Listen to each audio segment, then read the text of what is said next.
Digital federation అనేది initiate చేసి మాకు సపోర్ట్ చేస్తున్న, మాకు ఈవెంట్కి అసోసియేట్ అయ్యారు డిజిటల్ ఫెడరేషన్ ఆఫ్ ఇండియా విశ్వ గారిని మాట్లాడాల్సింది కోరుతున్నాను.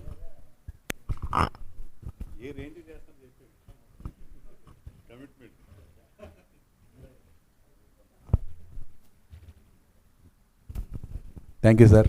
అందరికీ నమస్కారం. It was truly honour to us associate అయినందుకు మన తెలుగు డైరెక్టర్స్ అసోసియేషన్తో అండ్ వీరశంకర్ గారితో అండ్ లాట్ ఆఫ్ పీపుల్కి అందరికీ. అండ్ మన సైడ్ నుంచి ఇంత పెద్ద ఈవెంట్ జరుగుతుంది కనుక I think this the one of the biggest event we can say that too. And మనకు అండ్ లైక్ డిజిటల్ మీడియా ఫెడరేషన్కి we been associated, we are going to like collaborated and కంప్లీట్గా మన తెలుగు కాదు ఎంటైర్ సౌత్లో ఉన్న మీమర్స్ కానివ్వండి మనతో అసోసియేట్ ఉన్నారు, అండ్ మీమ్ ఇన్ఫ్లుయెన్సర్స్ ఉన్నారు, అండ్ క్రియేటర్స్ ఉన్నారు. Digital media who ever been creators అందరం కూడా ఆల్ యూట్యూబ్ నెట్వర్క్స్ కానీ అందరం కూడా పార్ట్ అయ్యి will make it a bigger success. Let's take this event to the world. So let's show what is our directors things. We are honour to be part of this event. Thank you sir. Thanks goes.